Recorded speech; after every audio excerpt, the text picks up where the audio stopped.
नमस्कार मित्रों, आप सबका स्वागत है मेरे YouTube channel doctor Gangubai health वाला में। हम लोग नित्य नए प्रयोग करते रहते हैं, नई नई बीमारियों के बारे में या पुरानी बीमारियों के बारे में जागरूकता फैलाते रहते हैं। मेरा एक ही उद्देश्य है कि आप लोगों को अंदर अगर किसी भी बीमारी या किसी भी समस्या के बारे में कोई मिथ है या लगता है कि ये चीज़ होती है या नहीं होती है, उसके बारे में सही जानकारी मिल सके, एक स्पेशलिस्ट द्वारा मिल सके। तो मैं डॉक्टर गौरव गंगवार, मेडिकेयर सेंटर आवास विकास आगरा से आप सभी का अपने यूट्यूब चैनल में बहुत बहुत स्वागत करता हूं। आज हम बात करेंगे एक बहुत ही ऐसी अलग सी बीमारी की, जो कि बहुत कॉमन भी है और उसके बारे में लोगों को जानकारी भी नहीं है और उसके बारे में बहुत सारे मिथ भी हैं। तो हम बात करेंगे आज फैटी लिवर की। जी हाँ दोस्तों, हम बात करने वाले हैं फैटी लिवर की, जो कि अक्सर ऐसी समस्या है कि लोगों को लगता है कि अल्ट्रासाउंड कराने गए, कभी पथरी का दर्द हुआ या ऐसे ही अल्ट्रासाउंड कराने गए तो उसमें फैटी लिवर आ गया ग्रेड 1, और हम लोग ये सोचने लगते हैं कि डॉक्टर्स तो फैटी लिवर तो दे ही देते हैं, सबका होता है, ये बहुत कॉमन सी चीज़ है, इसलिए तो डॉक्टर साहब कुछ तो निकालेंगे ही। जब सब चीज़ नॉर्मल था तो उन्होंने फैटी लिवर लिख के दे दिया है। जी हाँ मित्रों, ऐसा नहीं होता है। फैटी लिवर अगर कोई डॉक्टर लिख के दे रहा है तो वो समस्या आपको होगी, ज़रूर होगी। अब मैं आपसे इसके बारे में डिटेल आज बात करूंगा कि फैटी लिवर क्या होता है, कितने प्रकार का होता है, इसके क्या कारण होते हैं, कि क्या क्या इसमें अगर इसके पे लापरवाही दी जाए या बरती जाए तो फैटी लिवर आगे चल के कैसा चेंजेस ले लेता है।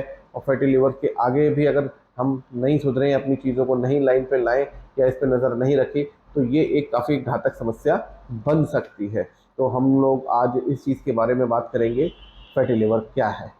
तो देखिए दोस्तों, फैटी लिवर एक ऐसी समस्या है जब हमारे लीवर की जो कोशिकाएं हैं उनमें फैट का डिपोजिशन होने लगता है। उनके जो फैट है वो ख़राब नहीं होता है, उनकी जो सेल्स हैं वो डैमेज नहीं होते हैं, उनके अंदर इन्फ्लेमेशन या सूजन या किसी प्रकार की चोट नहीं होती है। परंतु फैटी लिवर में हमारा जो लीवर है, यकृत है, उसके अंदर फैट का डिपोजिशन होने लगा चारों तरफ से, तो वो उस समस्या को कहते हैं हम फैटी लिवर डिजीज़। अब फैटी लिवर डिजीज़ जो होती है वो दो प्रकार की होती है। एक होती है एल्कोहलिक फैटी लिवर डिजीज़, एक होती है non alcoholic fatty liver disease, यानी NAFLD। Alcoholic fatty liver disease या एल्कोहलिक लिवर डिजीज़ के लिए मैं आगे और वीडियोस बनाऊंगा, परंतु अभी मैं आम जनमानस के लिए, सभी लोगों के लिए एक कॉमन वीडियो बना रहा हूँ, non alcoholic fatty liver disease. ये वो समस्या है जिससे हमारे देश की बहुत सारी माताएं, बहनें, बुजुर्ग, बच्चे, आम आदमी जो अल्कोहल नहीं लेते हैं फिर भी इस समस्या से पीड़ित हैं। और वो अब बहुत सारी ऐसे सिम्टम्स बताते हैं जिसको लोग ना वो खुद समझ पाते हैं, ना वो अपनी चीज़ को क्लियर कर पाते हैं, जबकि ये समस्या उनको फैटी लिवर के कारण हो रही होती है। तो हम आज बात करेंगे non alcoholic fatty liver disease के बारे में। तो देखिए मित्रों, ऐसी कोई भी समस्या, ऐसी कोई भी बीमारी जिसमें अल्कोहल ना पीने वाले यानी शराब ना पीने के बाद भी हमारे लीवर में फैट का डिपोजिशन हो रहा है और लीवर के अंदर वसा जम रही है, चर्बी जम रही है, इसे हम कहते हैं non alcoholic fatty liver disease. अब हम देखें कि ये किन किन में ज़्यादा मिलता है, क्या कारण है। देखिए दोस्तों, इसके बहुत सारे कारण हैं। सबसे पहले एक तो जीवन शैली, एक है इसका कारण मोटापा, एक है इसका कारण हाइपोथायराइडिज्म, एक इसमें पीसीओडी भी है मान लीजिए, किसी को डायबिटीज़ है वो मान लीजिए, किसी को डिसलिपिडेमिया यानी हमारे लिपिड प्रोफाइल्स में ट्राइग्लिसराइड्स बहुत बड़े हुए हैं, वीएलडीएल बहुत बड़ा हुआ है, कोलेस्ट्रॉल बड़ा हुआ है, एचडीएल कम हो रहा है, यानी डिसलिपिडेमिया यानी जो कोलेस्ट्रॉल है ये भी डिस्टर्ब है। तो ये बहुत सारे कारण हैं। या बहुत से लोग कुछ दवा खा रहे हैं, स्टेरॉइड्स ले रहे हैं, तो ये वो सिम्टम्स हैं। जो जंक फूड खा रहे हैं जैसे कि मैगीज़ हैं, मोमोज़ हैं और फ्राइड चीज़ें हैं, चिप्स हैं, ये सब बहुत सारे खा रहे हैं, इनका वेट बढ़ रहा है। तो ये सारी समस्याएं हैं जो कि फैटी लिवर का कारण बनती हैं। और हम लोगों को लगता है कि लीवर केवल उसका ही खराब होगा जो केवल शराब पीता है, ऐसा नहीं है मित्रों। फैटी लिवर डिजीज़ इस समय नॉन एल्कोहलिक में ज़्यादा है। एल्कोहलिक तो जो प्रोपोर्शन होता था तो वो होता ही था, लेकिन आज निकट उसमें हम देखते हैं कि non alcoholic fatty liver disease लगभग देश में तीसरे चौथे हर इंसान को होती है। वैसे ये समस्या उन लोगों में ज़्यादा होती है जिनकी जो डाइटरी हैबिट्स है थोड़ी सी मॉडर्न हो गई हैं। जैसे जो पिज़्ज़ा ज़्यादा खाते हैं, जो चिप्स ज़्यादा खाते हैं, जो बड़े जलेबी ज़्यादा खाते हैं, उनमें non alcoholic fatty liver disease ज़्यादा मिलती है।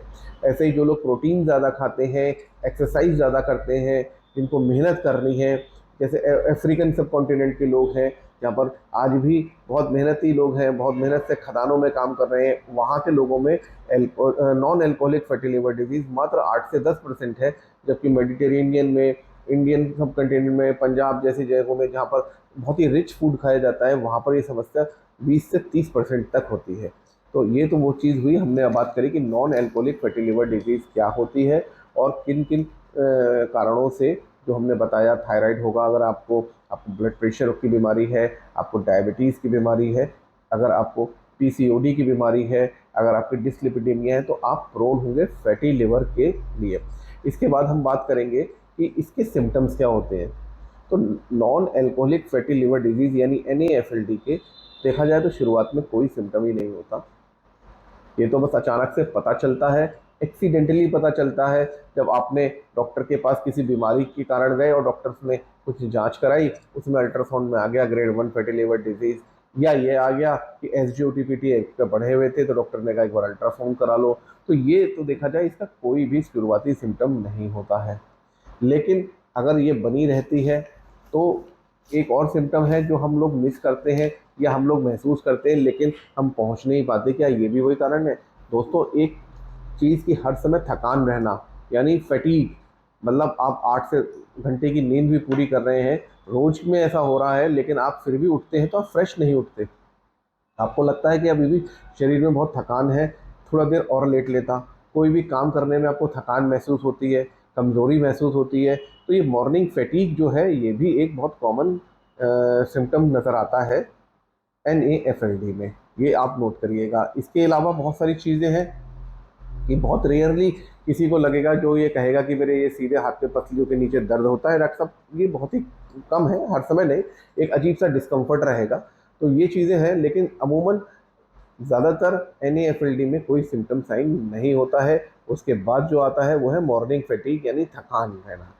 अब ये दोस्तों, अगर ये दिनचर्या बनी जा रही है, किसी को non alcoholic fatty liver disease है और वो इस चीज़ को उतना सीरियसली नहीं लेते हैं, और जो भी प्रोनिंग फैक्टर्स हैं इस बीमारी के, जैसे खान पीन का रखना, या हमें अल्कोहल भी इस समय जोड़ने लगते हैं, बहुत से लोग अल्कोहल लेने लगते हैं, या अपनी डाइटरी हैबिट्स को चेंज नहीं करते हैं, प्रॉपर डायबिटीज़ है तो डायबिटीज़ का इलाज नहीं कराते हैं, प्रॉपर अगर ओबिसिटी है तो ओबिसिटी को कंट्रोल नहीं करते हैं, डिसलिपिडीमिया है उसको भी कंट्रोल नहीं करते हैं, कोई हार्मोन की दवाइयाँ चल रही हैं, स्टेरॉइड चल रहे हैं, कोई पर्टिकुलर कोई और मेडिसिन चल रही है, ये चीज़ बार बार अगर हो रही है तो NAFLD 10-12 साल में, 15 साल में चेंज हो जाता है NASH में, यानी नॉन अल्कोहलिक स्टीएटोहेपेटाइटिस।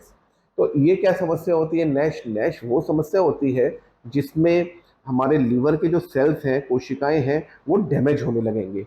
वो डैमेज होने लगेंगे, उनके अंदर सूजन आने लगेगी, उनके अंदर चोट लगने लगेगी, और फैट तो रह नहीं रहेगा। तो इससे क्या होगा कि लॉन्ग टर्म में जब ये नैश अगर डेवलप होने लगेगा, और अगर फिर भी इस पे ध्यान नहीं दिया गया या प्रॉपर ट्रीटमेंट इस नैश का नहीं कराया गया, तो ये एक बहुत गंभीर समस्या में बदलने लगता है। धीरे धीरे पेट में पानी भरने लगता है, जिसको हम एसाइटिस कहते हैं, या ऐसा होने लगेगा कि जो पोर्टल हाइपरटेंशन होने लगेगी, यानी जो यकृत में जाने वाली खून की नली है, उसका रक्त संचार का प्रवाह जो है, वो प्रेशर है, वो बहुत बढ़ जाता है। तो एक ये समस्या आने लगती है। इसके अलावा पोर्टल, इसको हाइपरटेंशन कहते हैं। इसके अलावा अगर हम लेटा के चेक करा जाए या अल्ट्रासाउंड किया जाए और नैश डेवलप होने लगा है, तो तिल्ली, जिसको अक्सर रहते हैं स्प्लीनोमेगैली होने लगी, यानी तिल्ली बढ़ जाती है, तो तिल्ली बढ़ने लगेगी। इसके अलावा पेशाब भी हमारा येलो आने लगेगा, हमारी आँख के जो कंजक्टिवा है येलो दिखने लगेंगे, यानी ये जॉन्डिस भी कर सकता है। जब ये समस्या आने लगी, अगर जॉन्डिस होने लगी, पोर्टल हाइपरटेंशन होने लगी, एसाइटिस होने लगी, एक मकड़ी के आकार की हमारी वेन्स बनने लगी, कैपुट मोडोसे कहते हैं, ये भी कभी कभी मिलती है। मेरे पास कई पेशेंट हैं जो कि अल्कोहल नहीं लेते थे, लेकिन फिर भी उनके पेट में पानी भर गया। धीरे धीरे मालूम पड़ा कि उन लोगों ने अपने लिए कुछ स्टेरॉइड्स भी लेते थे, या कोई और बीमारी होने लगी जिसको उन्होंने नज़रअंदाज किया। लंबे समय में 10-12 साल में वो चीज़ नैश में डेवलप होने लगी। अगर ऐसा होने लगता है तो ये एक गंभीर समस्या है, इस चीज़ का इलाज बहुत अच्छे से कराना चाहिए। और तो दोस्तों एक चीज़ और है, जब परसिस्टेंट इन्फ्लेमेशन हो रहा है, बार बार लीवर के सेल्स को अगर चोट लग रही है, बार बार लीवर के सेल्स डैमेज हो रहे हैं और उनके अंदर वसा भी बढ़ी हुई है, तो नैश जो है वो धीरे धीरे फाइब्रोसिस होने लगेगी, यानी लीवर के अंदर फाइब्रोसिस की स्टार्टिंग होने लगी। ये भी एक समस्या इसका और आगे का रूप है। अगर फाइब्रोसिस को भी हमने बहुत ढंग से नहीं ट्रीट किया, लंबे समय तक इलाज नहीं कराया, अपनी जीवन शैली में हमने इसमें बदलाव नहीं लाए, तो उस फाइब्रोसिस के कारण उसमें स्कारिंग आने लगती है। तो लीवर के अंदर एक लाल रंग का, जैसा कि आप देख रहे होंगे, इस तरह का स्कार डेवलप होने लगता है। और ये स्कारिंग अगर हो रही है, यानी लीवर की सिरोसिस शुरू हो सकती है। ऐसा है मेरे मित्रों, केवल अल्कोहल ही नहीं, non alcoholic fatty liver disease में भी फाइब्रोसिस सिरोसिस होती है। ये भी उतनी ही घातक है जितना कि अल्कोहलिक लिवर डिजीज में है। इसलिए अगर आपको फैटी लिवर मिल रहा है, आपके अल्ट्रासाउंड में आ रहा है, तो आप लोगों को चाहिए कि अपनी जीवन शैली को बदलें, जीवन दिनचर्या बदलें, अपनी खान पीन का ध्यान रखें, अपने डॉक्टर से सलाह लें, ताकि उस चीज़ का निर्धारण किया जा सके आपको एक हेल्थी लाइफ के लिए। अब मैं बात करूंगा कि अगर ऐसा ही होता रहता है आगे के तौर पे, तो हमें क्या रहता है कि इसमें थोड़ी सी बातें हैं, मैं आपको डराने की बात नहीं कर रहा हूँ। जब हम सिरोसिस तक आए हैं, तो इसके आगे की चीज़ें भी हम लोगों को समझ लेनी चाहिए कि सिरोसिस के आगे क्या होता है। सिरोसिस अगर किसी को हो रही है, परसिस्टेंट सिरोसिस हो रही है, तो और उसका ट्रीटमेंट ठीक से नहीं मिले, तो दो चीज़ें होती हैं। या तो जो पोर्टल हाइपरटेंशन थी, उसके कारण जो नसें हैं वो फट सकती हैं खाने की नली में, इससे खून की उल्टी हो जाती है। खून की उल्टी होने लगी तो ये एक लाइफ थ्रेटनिंग सिचुएशन होती है, जिसमें हमें तुरंत ही हॉस्पिटल जाके चीज़ें इलाज कराना पड़ता है, अन्यथा ये इसमें जीवन भी जा सकता है। तो ये चीज़ एक ध्यान रखें। और अगर हम सिरोसिस को भी ध्यान में नहीं रखते हैं, उसका इलाज नहीं कराते हैं, तो ये आगे चल के एंड स्टेज लीवर डिजीज़, यानी लीवर पूरी तरीके से डैमेज हो गया, तो ये भी एक समस्या बन जाती है। तो ये तो है वो चीज़ें हैं, हालांकि ऐसा बहुत रेयर होता है। जो फैटी लिवर डिजीज़ है ये ज़रूर कॉमन है, लेकिन इस फैटी लिवर के करीब 4 से 5% लोग ही सिरोसिस तक पहुंचते हैं, और उनके भी 3-4% लोग ही एंड स्टेज लीवर डिजीज़ तक पहुंचते हैं, जिसमें लीवर काम करना बिल्कुल बंद कर लेता है, वो पूरी तरीके से काम नहीं कर पाता, और वो ऐसी समस्या है जिससे हिपैटिक इनकेफेलोपैथी, यानी दिमागी पे जॉन्डिस चढ़ गया, इस तरह की, जैसे आपने सोचोगे पेशेंट कोमा में चला जाता है, यानी लाइफ का फिर बहुत ज़्यादा नहीं रहता। अब हम बात करेंगे कि हमें अगर फैटी लिवर है, तो फैटी लिवर के लिए हमें क्या जांचें करानी चाहिए, क्या चीज़ें हैं मार्केट में उपलब्ध जिससे हम जान सकें कि हमें कोई ऐसी चीज़ तो है नहीं। तो सबसे पहले तो ये ध्यान रखिएगा, जो मैंने सिम्टम्स बताए थे, थकान रहना है, ये सारी चीज़ें हैं, या जो चीज़ें हैं, आपको डायबिटीज़ है, आपको जो चीज़ें मैंने सारी चीज़ें बताई, अगर ये हैं, तो आपको चाहिए कि एक अल्ट्रासाउंड कराएं कम से कम। अल्ट्रासाउंड एक अच्छी जांच है, वरना फाइब्रोस्कैन होता है लीवर की लिए कि लीवर के अंदर कितनी वसा भरी हुई है। वरना ये दो जांचें जो मैंने बताई, एक अल्ट्रासाउंड, एक फाइबर स्कैन, ये दोनों चीज़ें हैं जो हम कराते हैं या डॉक्टर्स कराते हैं। इसके अलावा एक और चीज़ है, हम लिवर फंक्शन टेस्ट कराते हैं, जिसमें हमें SGOT, SGPT एंजाइम्स अगर बढ़े हुए मिल रहे हैं। होता क्या है, ये वो एंजाइम्स हैं जो लिवर के सेल्स के अंदर होते हैं, यानी लिवर में अगर कोई चोट लग रही है, यानी हमारे लिवर के सेल्स में इन्फ्लेमेशन है, सूजन है, तो ये एंजाइम्स हमारे रक्त में मिलने लगते हैं, यानी SGOT, SGPT बढ़ जाता है। किसी को हेपेटाइटिस है, वायरल हेपेटाइटिस है, तो भी ये जो NAFLD है ये और तेज़ी से बढ़ता है। तो हमें ये चीज़ों का ध्यान रखना है कि हमें कोई क्रोन डिजीज़ तो नहीं है, मान के चलिए किसी को हेपेटाइटिस बी है, किसी को हेपेटाइटिस ए है, हेपेटाइटिस सी है, हेपेटाइटिस ई है। ये जो समस्याएं ये भी लीवर को डैमेज करती है, इसमें भी बढ़ जाता है। तो अब ये हो गए जांचें कि हमें क्या करानी थी, हमने अल्ट्रासाउंड कराना था, हमें एक फाइबर स्कैन कराना था, या लीवर फंक्शन टेस्ट कराना था। अब तो ये बात है कि सब चीज़ करा ली, तो उसके बाद भी हम दैनिक जीवन में क्या ऐसा करें डॉक्टर्स के अलावा। भाई आपको अगर ये समस्या है, आप तुरंत डॉक्टर के पास जाइए। डॉक्टर एक अच्छा प्रोफेशनल है, उस चीज़ की उसकी ट्रेनिंग हुई है, वो आपको इसके लिए अच्छी जानकारी देगा, अच्छी दवाई देगा। लेकिन फिर भी हम नॉर्मल अपनी डे टू डे लाइफ में ऐसी किन चीज़ों का परहेज करें, या ऐसी किन चीज़ों को अपनी डाइट में जोड़ें जो हमें फैटी लिवर को रोकथाम कर सके, किसी तरीके से उसके दुष्परिणामों से बचा सके। तो सबसे पहली चीज़ है ग्रेजुअल वेट लॉस, यानी हमें अपना 10% ऑफ बॉडी वेट का वजन रोक के रखना है, किसी भी तरीके से ग्रेजुअल वेट लॉस करना है। अगर किसी का वजन 100 किलो है, यानी 10%, उसको 10 किलो वजन उसमें कम करना है। लेकिन ये ऐसा नहीं है कि एकदम से बिंज ईटिंग करनी शुरू कर दी, कि 2-3 दिन 4 दिन बिल्कुल नहीं खाया, धीरे धीरे एकदम से छोड़ा और एक हफ्ते में ही 5 किलो वजन कम कर लिया, ऐसा नहीं है दोस्तों। ऐसे और नुकसान हो जाएगा। हमें एक ग्रेजुअल वेट लॉस करना है, ग्रेजुअल एक्सरसाइज करके, कार्डियो करके ग्रेजुअल वेट लॉस करता है। अगर आप अल्कोहल लेते हैं तो उससे भी दूरी बना के रखनी है, ग्रेजुअल वेट लॉस करना है। ये तो बहुत सारी चीज़ है। दूसरी एक चीज़ है कि कॉफ़ी, कैफीन में ऐसी कई सारी चीज़ें होती हैं जो कि देखा गया है फैटी लिवर डिजीज़ को बहुत तेज़ी से रोकथाम करती है और उनकी रिपेयरिंग करती है। तो एक कॉफ़ी भी है, आप अपनी डाइट में इंक्लूड करें।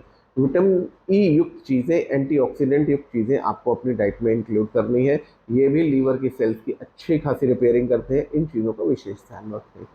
अब ये बात आई विटामिन डी। अगर विटामिन डी की भी कमी है तो विटामिन डी भी आप अपनी डाइट में इंक्लूड करिए, तो ये भी आपके लिवर को प्रोटेक्ट करेगी। इसके अलावा एक्सरसाइज करनी है, लेकिन एक्सरसाइज ऐसी नहीं करनी है कि बहुत ज़्यादा शरीर को थकाने वाली। आपको कार्डियो करनी है, जिसमें कार्डियो करेंगे तो आप अपने इस तरह के लीवर का फैट जो जमा हुआ है उसका आप बहुत अच्छे से रिसाइक्लेशन कर सकते हैं। मेटाबॉलिज्म में फैट यूटिलाइज होने लगेगा। और चीज़ें अपनी डाइट में फिश को और ओमेगा 3 फैटी एसिड्स को जोड़िए, ग्रीन वेजिटेबल्स को जोड़िए।